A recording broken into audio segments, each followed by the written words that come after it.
I said that. Because how did you respond to this new reality? It's really challenging, right? It's a matter of picking the battles. Maybe it's incredibly important, maybe it's not that important. This is something that we probably didn't do enough when we started. Welcome to the File Notes podcast. In this episode, we are speaking with Matthew Vaughan, Chief Information Officer at Tompkins Wake, one of New Zealand's leading full-service commercial law firms.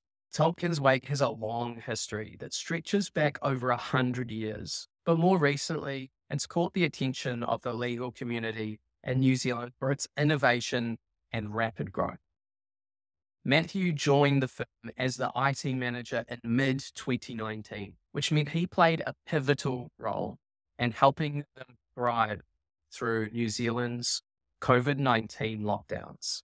Since then, the firm has nearly doubled in size from 120 staff to over 200 people.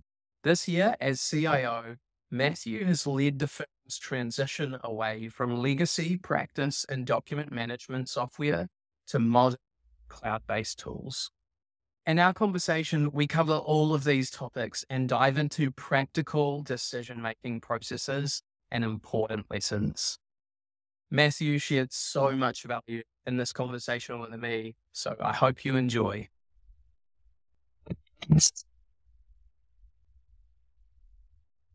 So, Matt, we've known each other for a few years now. I think we first connected back at Lawfest around the time that VXT built our first product for law firms, actually. It was quite soon afterward. I always enjoy our conversations, and I'm super excited to talk to you today. So welcome. Thanks, Luke. Yeah, so you've been working in technology now for more than a decade, but growing up in the Waikato, you didn't necessarily have a clear vision of what you wanted to do. How did you end up working in technology? Well, I always enjoyed, working with technology, playing around with computers, breaking them really quickly and then fixing them over much longer periods of time.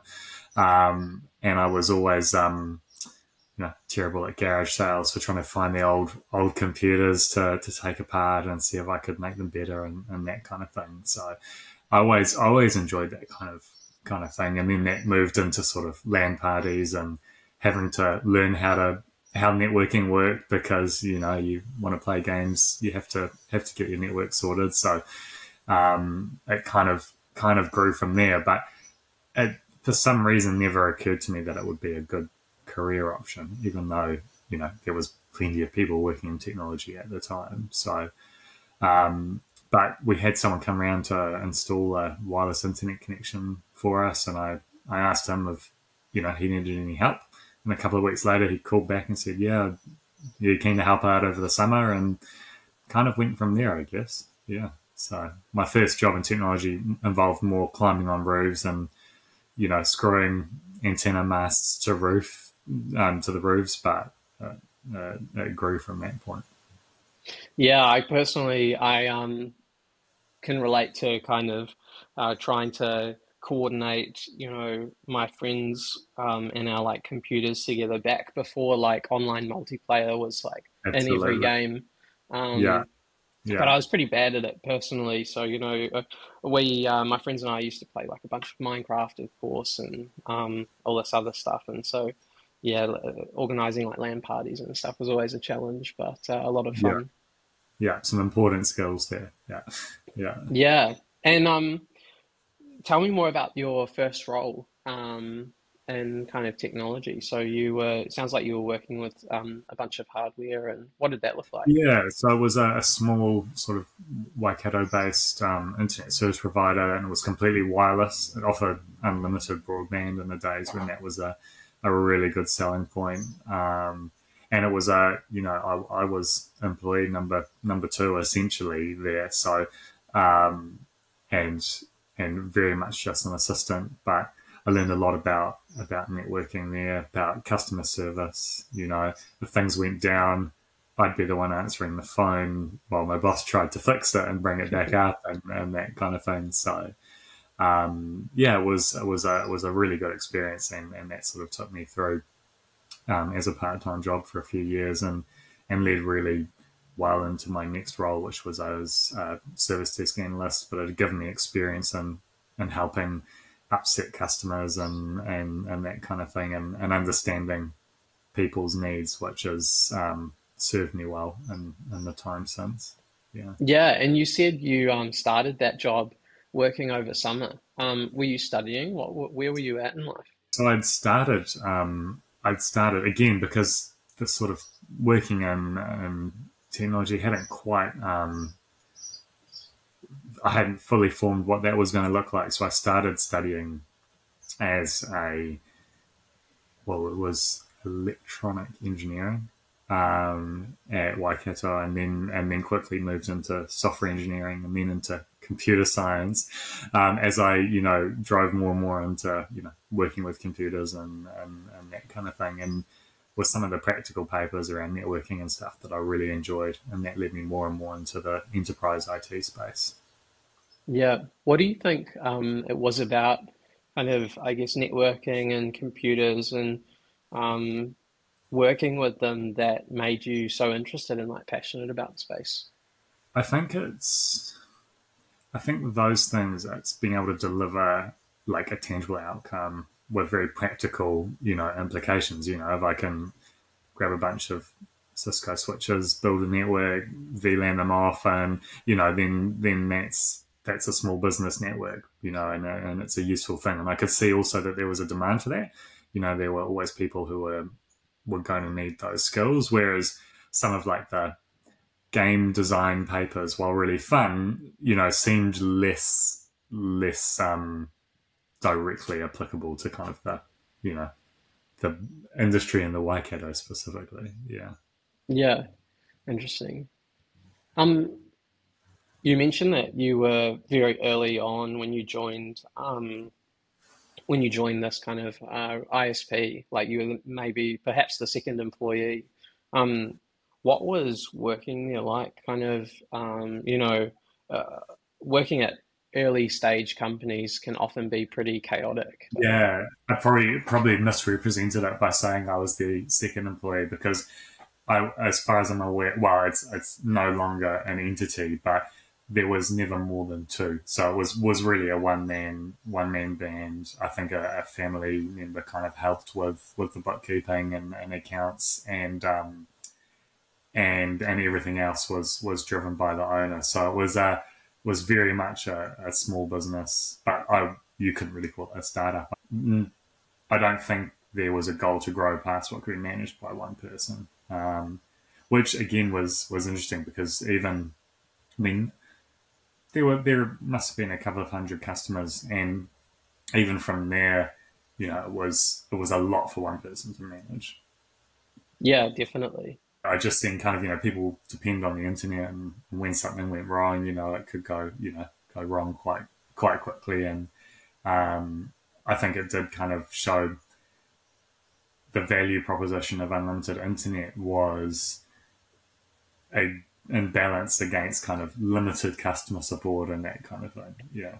Oh, yeah, massive. Like, when I was growing up, I we were on dial up for a bit, and then we moved to broadband, and we always had like data caps, and I was this young kid playing lots of video games, constantly streaming YouTube videos, and YouTube hadn't launched that long ago when I was doing all this, and so I was constant, and I was downloading movies, and so I was always over the data cap, and I can remember my father, banging on my door like, hey, look at this bill, it's crazy, what are you doing? Absolutely. Yeah, and you would have had a very unhappy young Luke as a customer if the internet services went down. So Yeah. Yeah. um, yeah, how do you think that role affected your approach to work and like your career more broadly? I think it gave me good base of technical skills, a good sense of different businesses, but it was pretty early days. I think it kind of started the seeds of what good customer service, whether that's an internal customer or an external customer, how you can listen and solve problems for people, and how there is a gap between people's understanding of technology and where it's actually at and what it can do for them.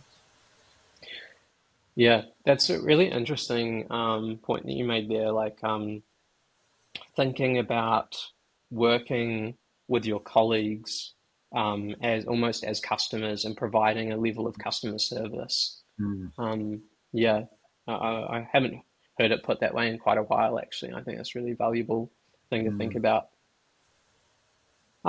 So fast forward a few years, you mentioned you were finishing studying, you're working at Dairy NZ as like a system admin and a technician. Can you tell us about that experience? I mean, yeah, I came in again, sort of just came out of a conversation with a friend that they were pretty busy at work, and I came in as a temp to fill in while there was um, coincided with sick leave with people being away in a small team. So I came in just to sort of fill in some gaps.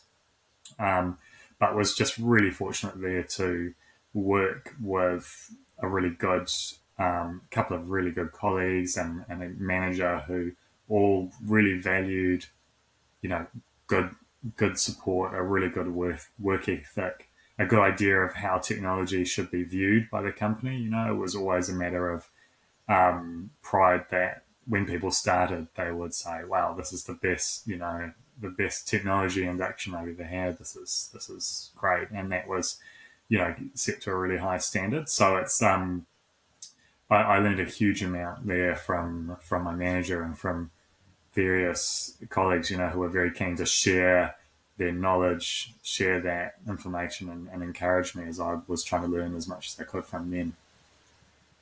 Yeah, it sounds like perhaps quite a different experience, at Dairy NZ compared to the company you were involved in. Um, when you're, maybe a more structured one, Mm. when you're approaching a problem, how do you think about keeping the right balance between like systems and processes versus, pure intuition? It's really challenging, right? Especially in kind of the um, medium-sized businesses, which make up most of New Zealand's kind of landscape, where you've got, you don't have a massive internal team. You're probably working with a vendor multiple vendors, but quite closely, and it's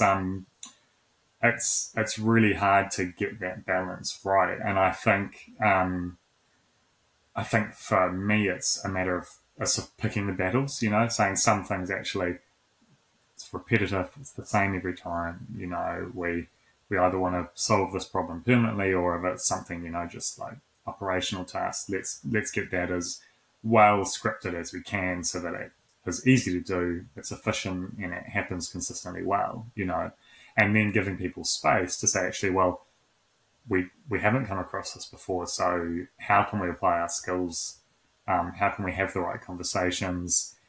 Have we got a good network of contacts, to come up with a resolution?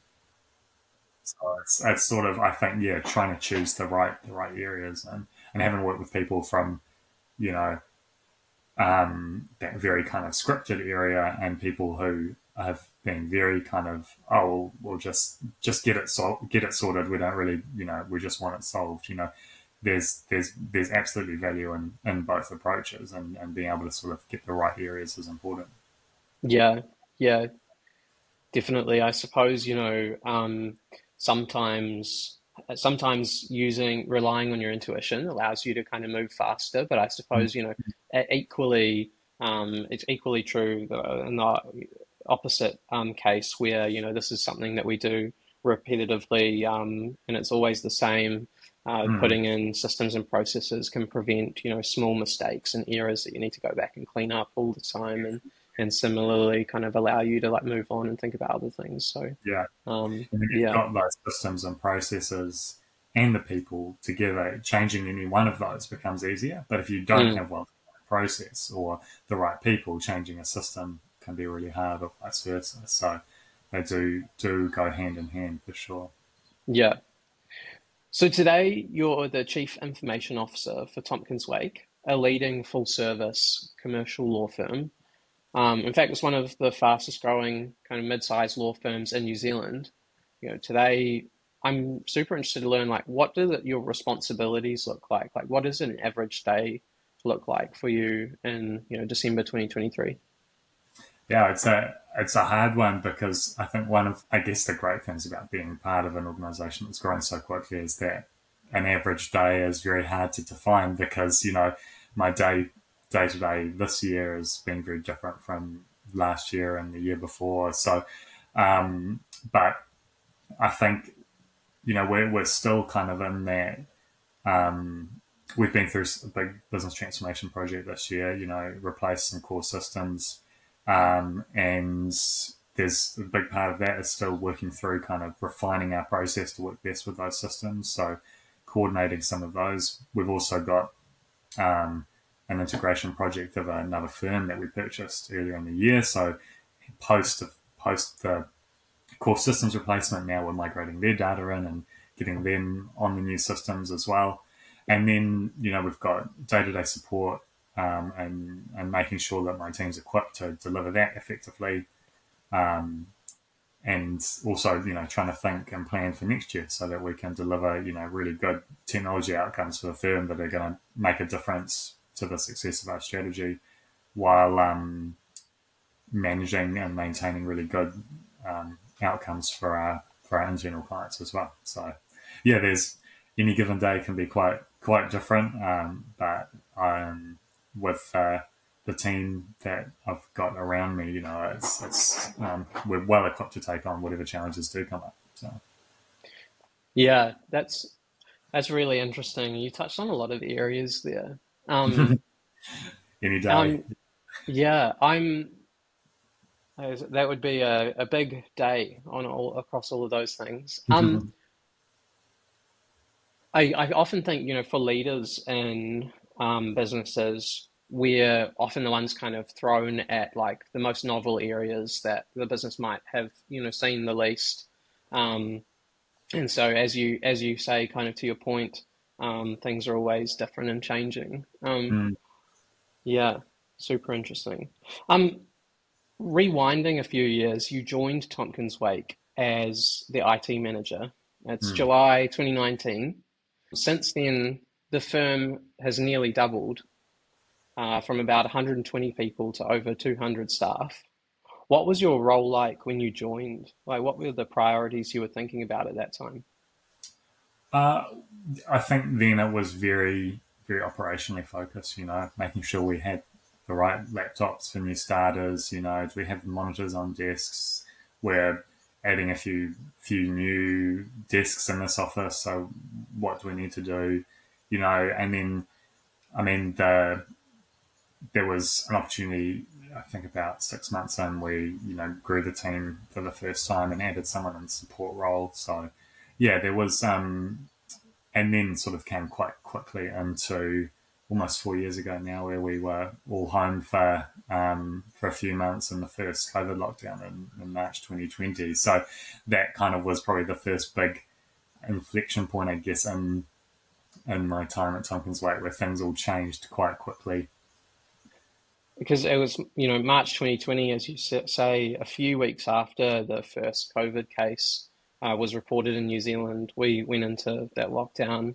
What was happening at Tompkins Wake around that time? Like, how did you respond to this new reality? I mean, that was a really, really big learning experience for me. We were responding. I remember we had daily. I think it started as a weekly kind of team leaders meeting, and then it turned into a daily one quite quickly. And we'd have a conversation, make a plan.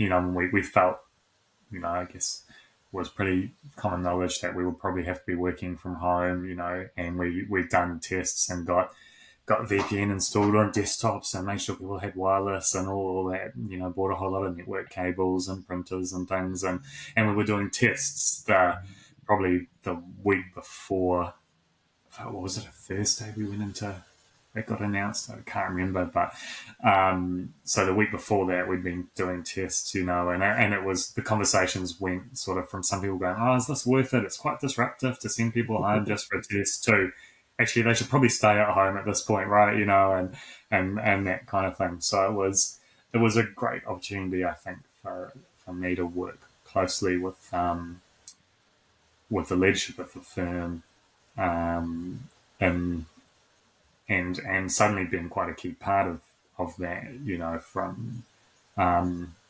from where I had been a few months ago where I started. So yeah.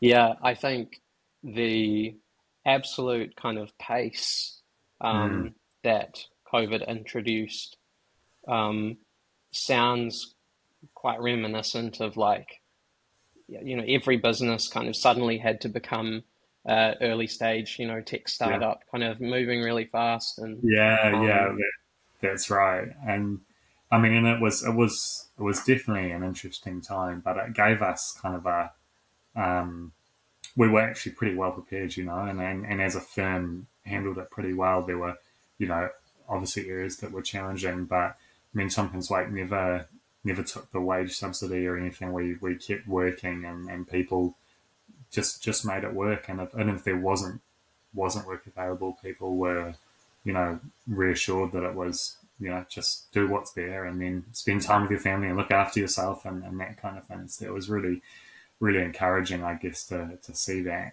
Um, but probably one of the first times where I really felt the responsibility of being in charge of the technology in a very tangible way, you know. Um, yeah, and also really important, I was backed up by a really good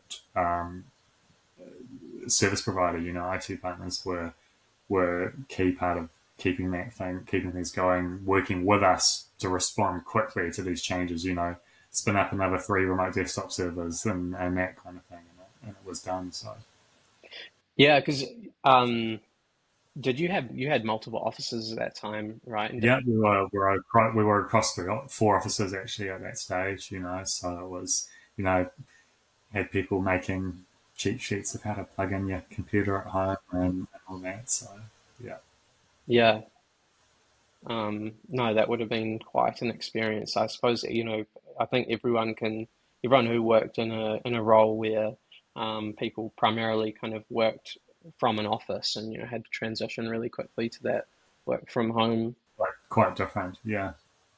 Yeah, I was lucky with my team. We were a lot of us were still students at university, and kind of due to the nature of being a student, you're kind of already a lot of, you know, you're constantly working remotely, you know, studying from home and working on group projects remotely and all of Yeah. these things. So, you know, we had a lot of that was really familiar to the team, and you know, we quickly spun up a Discord space where we could all sit together and this kind of virtual office where you know, we might be there for a couple of hours and then suddenly you'd hear someone unmute and speak and it would scare everyone. Yeah, it's And got a yeah. Yeah, I mean, it was a real catalyst for us to really move into using Teams. I think we were still using Skype for Business at that point, mm, um, which sounds really old now, but it kind of yeah, we cut over pretty quickly, and I think today proportionally it's still our most our best attended training session on how to use Teams. I think it was in the high 19s in terms of attendance because people were obviously pretty keen to learn how to communicate effectively while we're working remotely. So yeah. yeah, and some of the ways we kind of adapted and responded to COVID Mm. and working remotely are clearly like here to stay. And some maybe less so. Like, what have you seen kind of return to what you could call normal over time? Like, what has changed? And I think law as an industry is fairly conservative, you know, but it definitely demonstrated to everybody that you can work from home and be effective. And so I think it, you know, it resulted in us having a work from home policy, which wasn't a thing before. But even pre lockdowns, we'd actually had a handful of staff who worked remotely 100% of the time, you know, and that worked well in those cases. Um, I think it got our clients used to meeting remotely if required, you know, and gave them kind of the confidence to make those calls. I mean, and it's interesting. I went to so many kind of webinars and events where people were talking about the change, the advantage and change that COVID gave us, and how much we were able to do because we had a license to to get teams going, and what else have we managed to kind of shoehorn in with these things. But I think it's also possibly made us a little bit relaxed about change management, and that's been an interesting one. I think we've had to be a lot more intentional about our change management when you can't just say, oh well, government says we have to do it, so and people go, oh yeah, government says we have to do it, so we'll just make the best we can. Whereas actually, it's taken a bit, I think, to go back to actually we have to really clearly explain why this is a good idea, what's involved, what we need from you, because we don't have that same catalyst for change. So that's definitely been something that I think I've personally kind of picked up on, and been working on this year, having gone through some big change. There's definitely a difference when you're not responding to an external influence there. You touched on some of those changes that you've been managing recently. Of course, COVID was responsible for pushing people toward more cloud-based software, that was easier to access remotely. And I understand that Tompkins Wake has gone through a process of moving from more legacy document management and practice management software to some new tools. Could you talk a little bit more about that? Yeah, for sure. So we had a server base. We in a data center had our own infrastructure. Big virtual hosts and things that was running Infinity Law, our old practice management system. And I remember when I started, people said, oh, it's pretty bad remotely. And I said, oh, I wonder if there's anything we can do about that. And reading the documentation, and it basically was designed to sit in the same building that you were on. And that was within spec. Anything else was out of scope. And so you could just get away using it over a VPN if you were on fiber in the North Island kind of thing. But anything that made that would increase your latency from there would create a pretty unusable experience. So working remotely, was definitely a challenge. But and that was one of the big reasons, as well as a security perspective, to move to a cloud-based system. So it's been really good just having a system you can open any web browser, log in securely and work away has been a big change for us. Yeah. And how long did that project take, kind of from start to finish? I mean, you're still going through it, I imagine. Yeah, for sure. I mean, it's hard to define a clear start time for this kind of thing because it had been, in the works for quite a long time, understanding what was in the market, responding to changes. That's been an area of legal practice management. And, Australia and New Zealand has undergone some quite significant changes in the market in the last sort of 3 years. But really, it's probably an 18-month project from, okay, we're serious about this, we've got sign off to start working, to working with a sort of legal technology contractor to help us kind of narrow down what was out there in the market and make a selection. And then implementation was kind of a pretty solid 9 months of project time. And then now we're kind of 3 months past that. So it's been a long journey, but it also could have been a lot longer given a core systems project that did pretty well. And we postponed our go live date by 1 week, which we're pretty pleased with. We see that as pretty successful. So Yeah, definitely. I think big projects like that can often get delayed by a lot longer.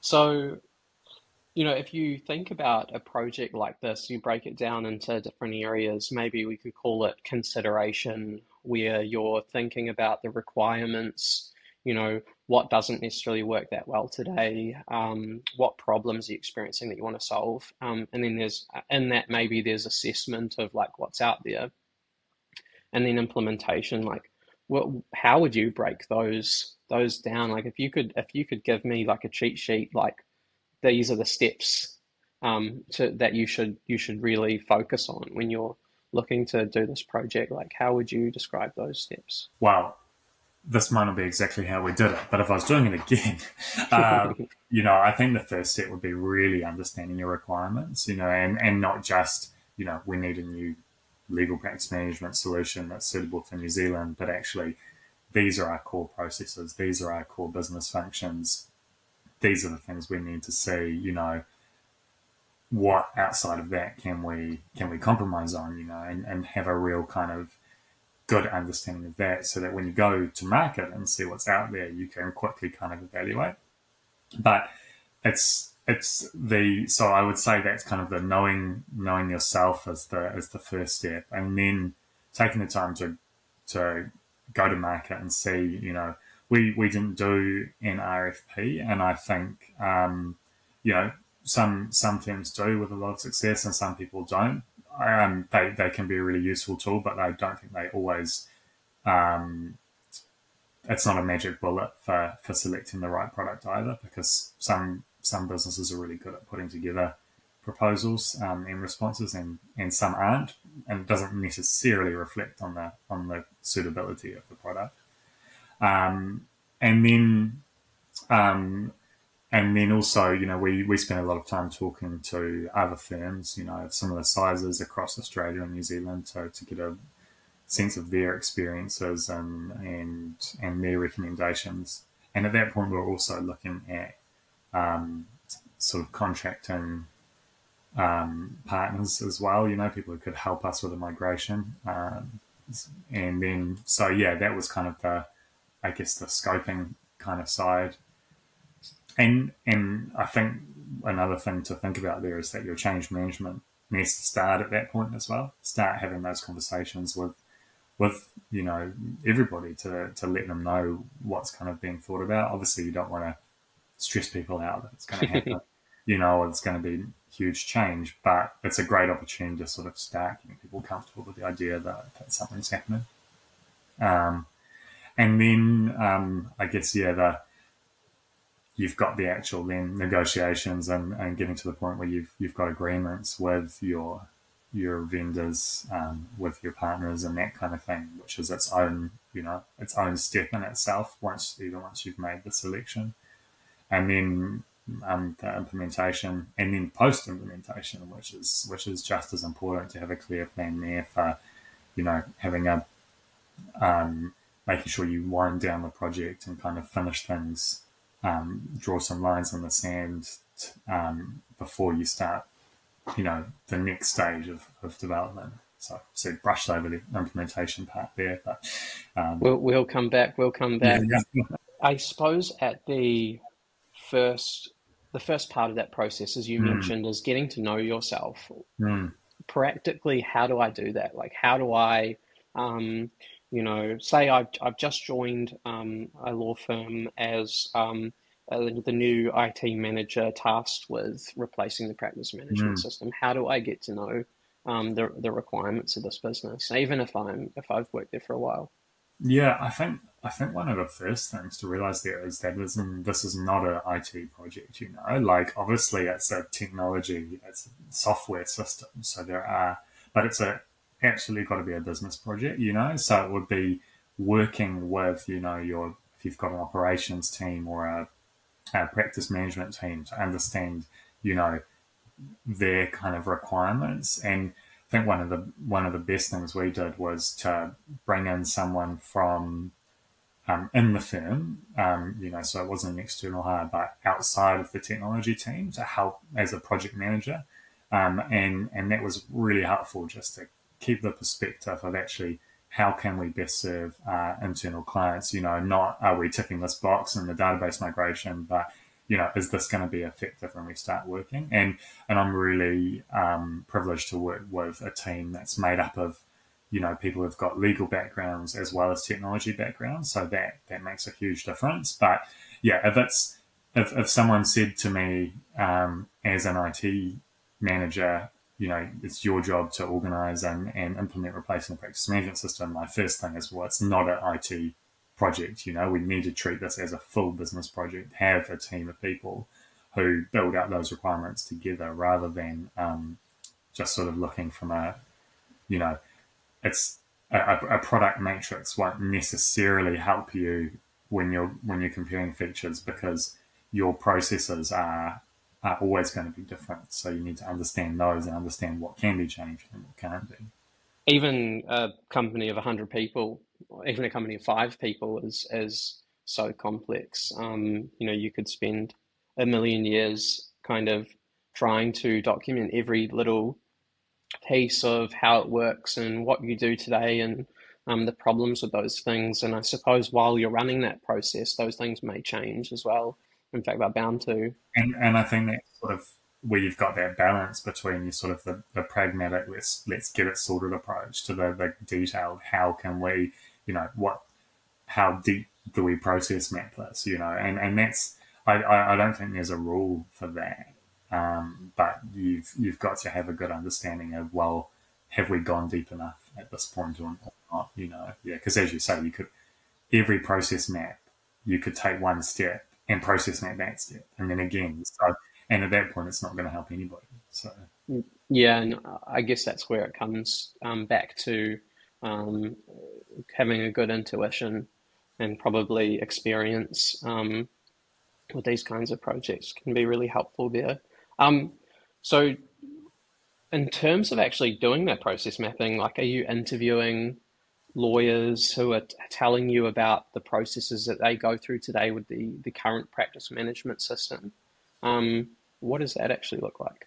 yeah, so again, I guess um, this is something that we probably didn't do enough when we started. Understanding our own, and it ended up happening as part of the implementation, which created its own challenges. But we've kind of learned from that, and are working sort of to develop a framework internally to work through that discovery, and deliver based on that. And it involves, yeah, I think interviews are definitely a big part of it.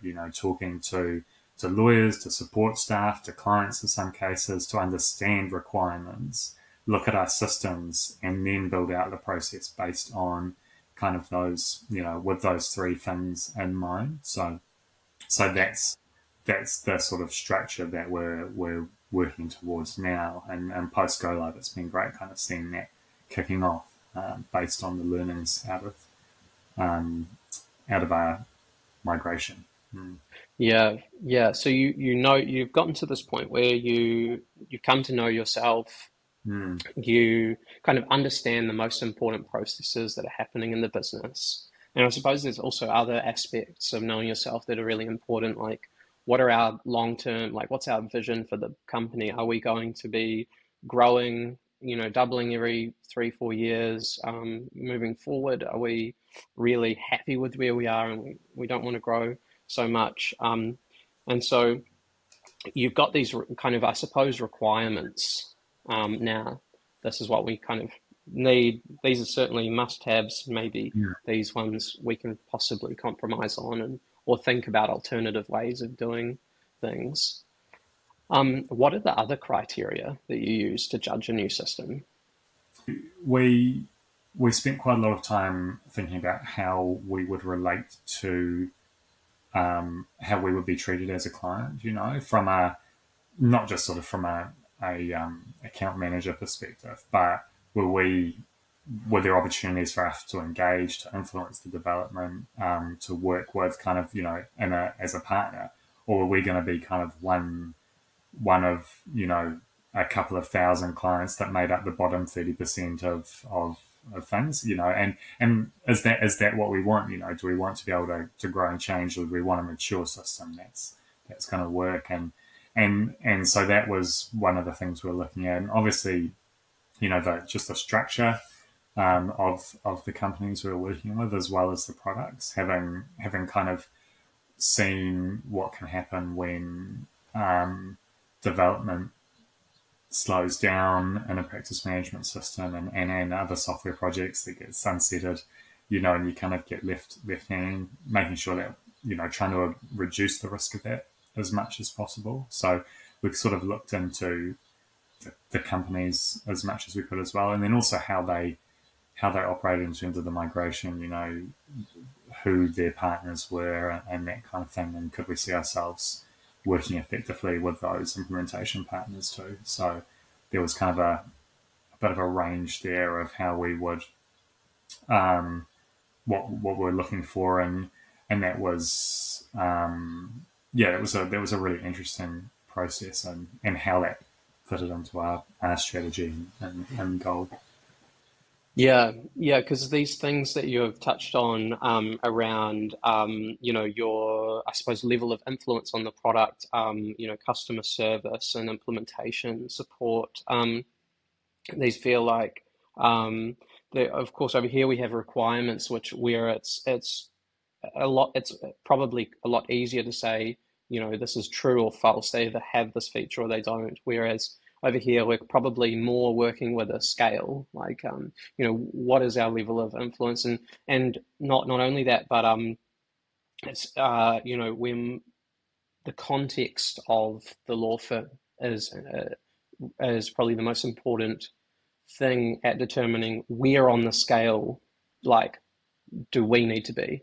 Could you share a little bit about, like, the context of Tompkins Wake and, like, what those points were for you? I guess, we've got a real goal to utilize our systems and technology as much as possible, and continuously get more and more out of those to deliver, better incomes internally and better outcomes internally, rather, for our internal clients and for the clients of the firm. And so, when we're looking from that perspective, selecting a system that gave us, that was open to partnering with different applications, so we could take advantage of, for instance, a client portal that offers something that nothing else does. Can we connect that and integrate with our systems, rather than saying, well, we want this, but it's going to take a huge amount of extra work because everything has to be manually copied across and set up, and that kind of thing. So that was one area where we were really keen to kind of grow and develop. And I think it's probably more in terms of the features, but Tompkins Wake's first value is that people matter, and we pride ourselves on being a workplace that looks after our people and gives us places to be a great place to work. And that's where kind of a big part of the flexibility, remote working kind of thing came in as well, to make it easier for people to do their jobs wherever they are. Yeah, and there are a lot of practice management systems out there available in New Zealand: Leap, Action Step, many others. You ended up choosing to move forward with Action Step. How did you make that call? So ultimately, it was a combination of the feature set, and we demoed all of the systems to staff as well to get feedback. Moving into then meeting with different people within each system, we met kind of leadership and got an idea of how they operated. Talked to a lot of different firms who use each of the products. Some of it was time based. Again, it's a rapidly moving market. I mean, it's been interesting the last couple of years. There's been a lot of consolidation in the legal practice management landscape throughout Australia and New Zealand. There's been a few purchases, and there's been Infinity kind of for more or less being sunsetted at this point. And things have moved quite quickly. So the landscape now looks quite different from where it did a year ago, and some of the companies have grown quite a lot, and their roadmaps have changed or their focuses have changed. So, but yeah, when we were looking, there was kind of really, we had three options, one of which was Action Step, and out of those three, it was the one that fit our requirements the best, was the most transparent about their kind of development process and roadmap, which for us was really encouraging. And we could see other firms of a similar size that were using it as well. Not many. We're definitely towards the larger end of their clients, but it's been a really good journey with them. There's definitely been some challenges. There are a lot of things that are different, and that's one of the hard things I think with this project has been saying, well, is this different or is this wrong? And it'd be very hard to distinguish between the two sometimes. Yeah.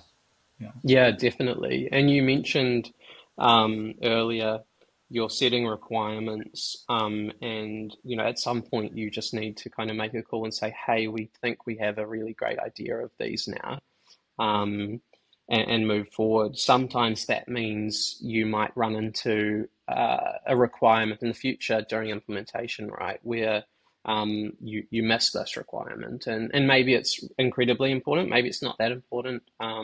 Is it bad, or is it wrong, or is it just different? Um, how what gaps are like acceptable when you're thinking about those requirements? Like what, yeah, and how do you, when it comes to um, running into those problems during implementation, how do you respond to them? And it's really interesting, and I think one of the challenges we had was a change of mindset that we probably didn't acknowledge that early on, and that we came from a system that was pretty monolithic, right? It offered basically every function internally. Debatable how well some of those functions worked, but they were there and available. Whereas, I think the way we're going is that you have their systems form the core, and that's your practice management system. Then you can choose a time recording solution, a phone system, whatever that's the best of breed, and connect it, and you get this ecosystem of applications, all of which you've chosen specifically and have that focused development working on. But it's a real shift from we pay, $100 per month per user and we get everything, for example. So that in itself, I think, was part of that process, is acknowledging actually we can't expect this to do everything, and that's not why we chose it. But how do we connect in these other tools? What's acceptable in terms of a workaround, or do we need to look for a go to market to look what's out there to solve that problem and that kind of thing. So yeah, it's very much a case by case basis, to work through those. Yeah. Um, so moving forward, we kind of come to implementation. Of course, there's similarly, with assessment and things, there's this degree to which you can plan for implementation, and sometimes you just need to kind of make the call and move forward. What does planning for implementation look like, and how do you break it apart? I think we had a really good partner that we worked with. Valada were our implementation partner, and one of the key attractions for them is that they've been through this process, a lot of times before. We were the largest implementation they had done, but they, working with them was key for a successful migration, and their experience was really key, and having a good in-house team as well. I mean, it's really hard to kind of isolate it into specific phases. I think we had, there was a lot of background work first, understanding our data in more detail from a database perspective, working through records. Our database was the result of 3 separate systems that have been merged in. So there are a whole lot of orphan records and very strange titles, also the data sanitization was pretty poor. So there was, Mr. Dot, ampersand, Mrs. Dot, Mr. Dot, and like 35 different combinations of Mr. and Mrs., for example, that all had to be worked through, and in every kind of case there were different examples of that. So that was kind of all happening in the background for that first phase, and then huge amount of work from very dedicated team members to bring across documents, and get the document automation sorted, work with our the software coder who kind of has developed some of those integrations for us in Office, and work out how we could, enhance action steps functionality there, and then into the sort of actually, get people trained, and just make sure the firm was prepared for the new system as much as possible while they're still working and trying to, record time at normal rates, and then plan for the actual migration where you have a stand down period where the system's not available, the financial reconciliation, and then launching on day one. So we didn't have distinct phases, but you could probably break it down into kind of, I guess, 3, or however many you want it. But Yeah, I really like that framework, thinking about it, and from the perspective of we've got our data, mm, which kind of exists on its own, and we need to move that from one system into the next system, and then we kind of have separate to that this configuration. So the processes that might run automatically in the new system, all of the settings are like turned to the right number, are set correctly, and then we have people, and that's mm. communication, setting people up and training them, and yeah, working through all of those things really, really intentionally is really important. It does Mm. keep coming back to those 3 pillars of people, process, and systems, and each of them is its own kind of work stream, I guess. What would you say you found the most challenging for implementation? I think we had not done enough homework in terms of understanding our systems and our data and processes earlier on. So there are a lot of times where we would discover something, feel a bit blindsided by it, be dismayed at how much extra work we felt it was going to take. That was hard. It was the first time I've been involved in a project of this scale, let alone kind of being responsible for delivering it. And it wasn't just me by any means, but it was some real challenges. Personally, I found it quite hard when things weren't going well and I wasn't feeling like I knew what to do. But again, working with a really good team, and the firm acknowledged that it was new for everybody, and that was really important. John, our CEO, was really key to kind of getting us through some of those tougher times, and just saying, hey, it's really hard. What do we need to do to get this resolved? And being part of a great team was key to that. So yeah, it's really gratifying to kind of have it complete, and start seeing some of the improvements that we look for starting to take effect, and working through some of the more challenging areas as well. But it's important to celebrate success for these things. It's easy to focus on the negatives without really properly recognizing the positive parts. Yeah. Yeah, I mean, I think you mentioned to me that infinity law and kind of older systems had been in place for multiple decades. Yes, that's right. 20. Yeah, over 2 decades. So yeah, it was a So big change. Yeah. in those moments when you were kind of running into those problems and, in a dark place, for lack of a better word, like how did you personally, you know, um, work through that? Because often, anyone who's in a leadership position will probably feel this a sense of like imposter syndrome, and get hit with when you get hit with these massive challenges. Like, how did you deal with that stuff personally? Probably not that well, to be honest, at times. And sometimes it took someone going, hey, Matt, what's wrong?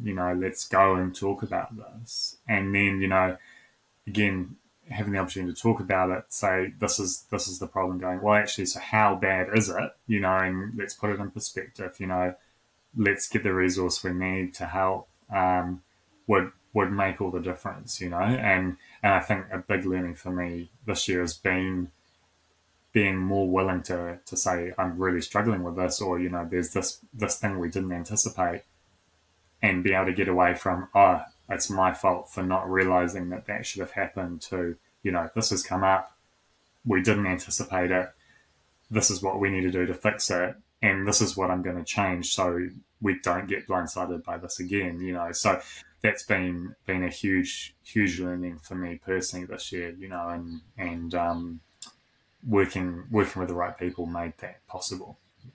Yeah, and I think culture in the workplace is so important, and um, allowing positive and productive responses to those kinds of challenges, just like you touched on. Definitely, yeah.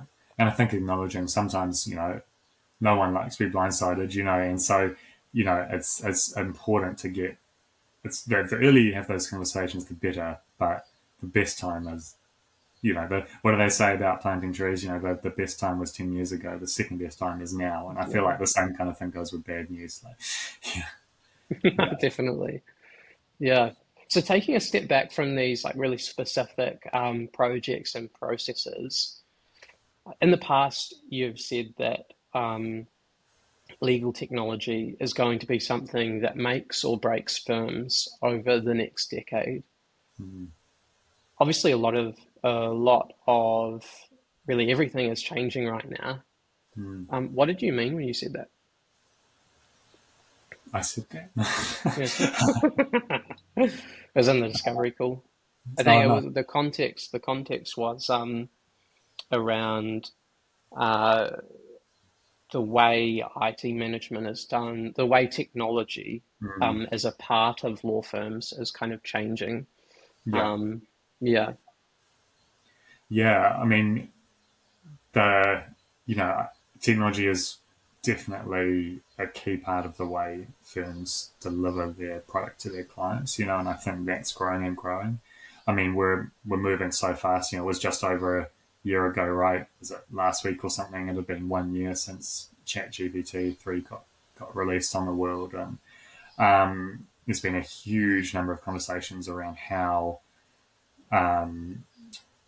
law firms are going to interact with AI. Is it going to replace lawyers? Is it going to enhance lawyers? Is it going to make lawyers more important? And that kind of thing. But I think that the really clear thing is that firms need to take advantage of these technologies to stay competitive. They will enhance. Just like email. Having your own computer rather than a typing pool.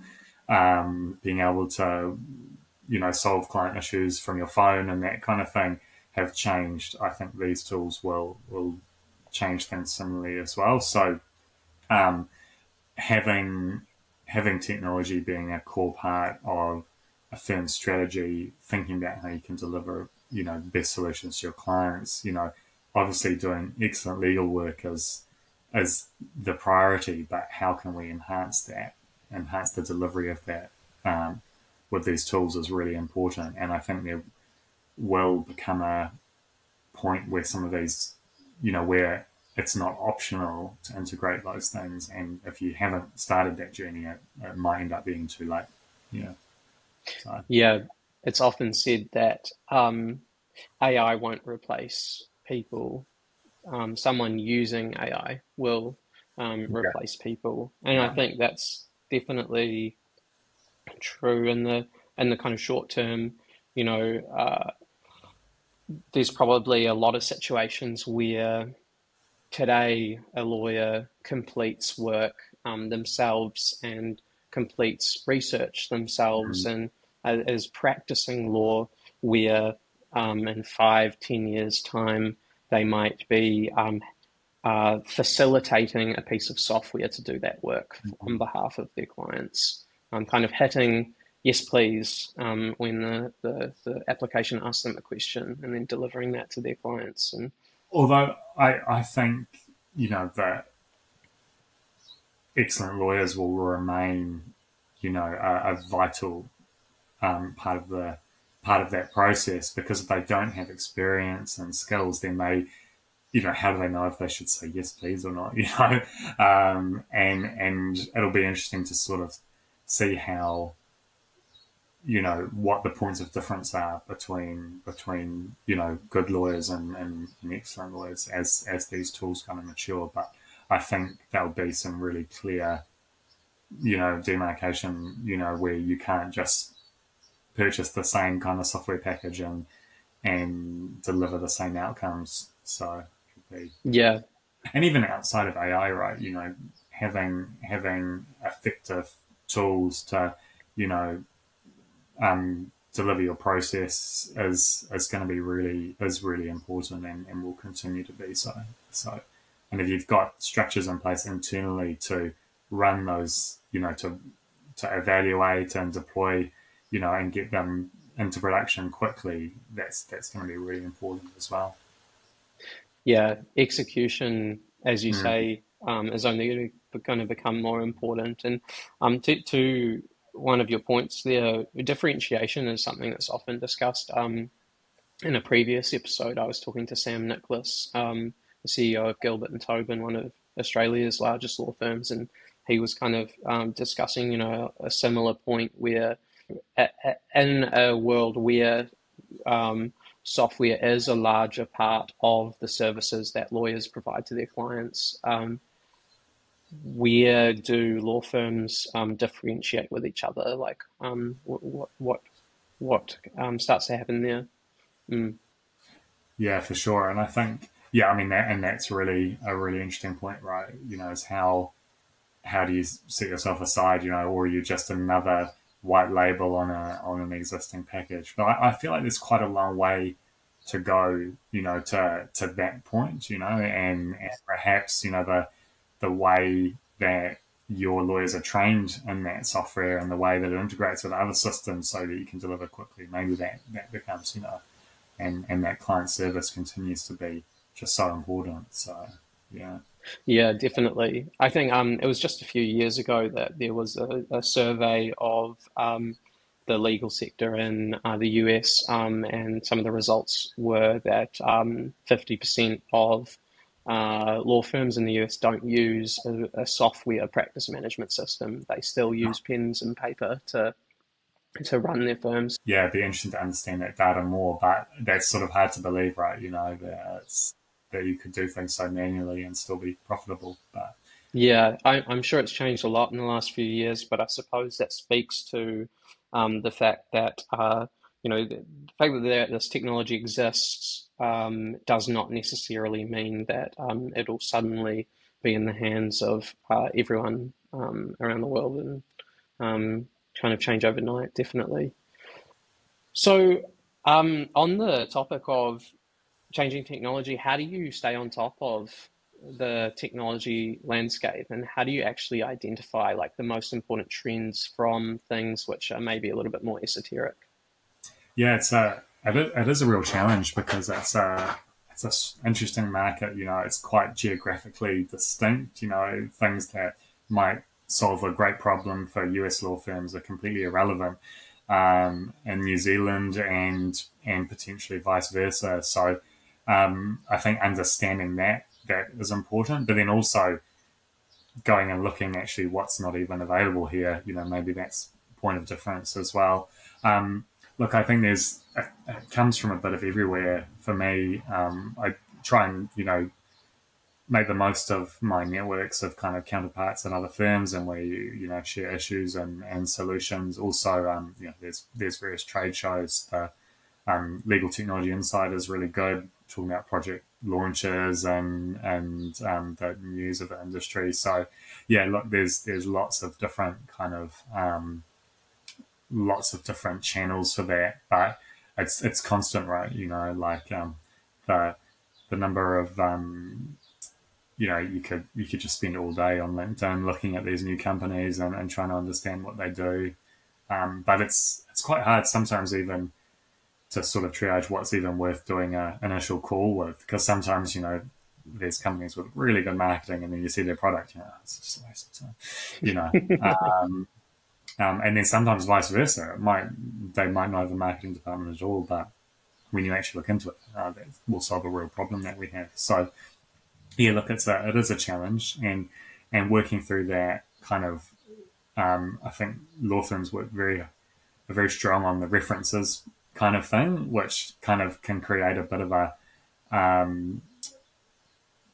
sort of vicious cycle where everyone ends up using the same thing because everyone cares about what everyone else is using. So trying to sort of understand, well, how can we verify that this is going to be effective without just relying on who else is using it is good as well. So Yeah, definitely.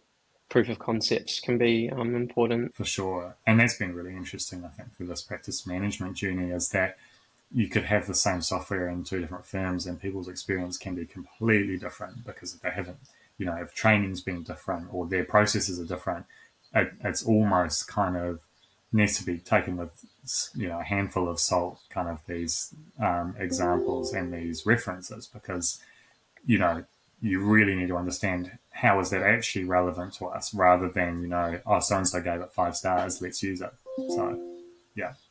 Yeah, and because to your point, implementation is often as important as the product itself. Well, thanks so much for your time today, Matt. It's been fantastic talking to you, and I really enjoyed the conversation, particularly talking about the approach you took to migrating your practice management system. There are so many learnings in there. To wrap us up, if people are interested in catching up with you, connecting with you online, where should they go? Yeah, I'm on LinkedIn, so people are welcome to get in touch. I'm always happy to kind of share and really enjoy talking to people from different backgrounds and across the industry, because it's always useful having these conversations. I really value it. Yeah. Awesome. Thanks for joining me, mate. Cool. Thanks, Luke. Thanks so much for joining us for this episode of File Notes. To keep up with the latest episodes and content, follow us on LinkedIn and YouTube at File Notes Podcast. You can also visit us on our website at vxt.co.nz/podcast/file notes to subscribe to our email list and never miss an episode. That's vxt.co.nz/podcasts/file notes. See you there.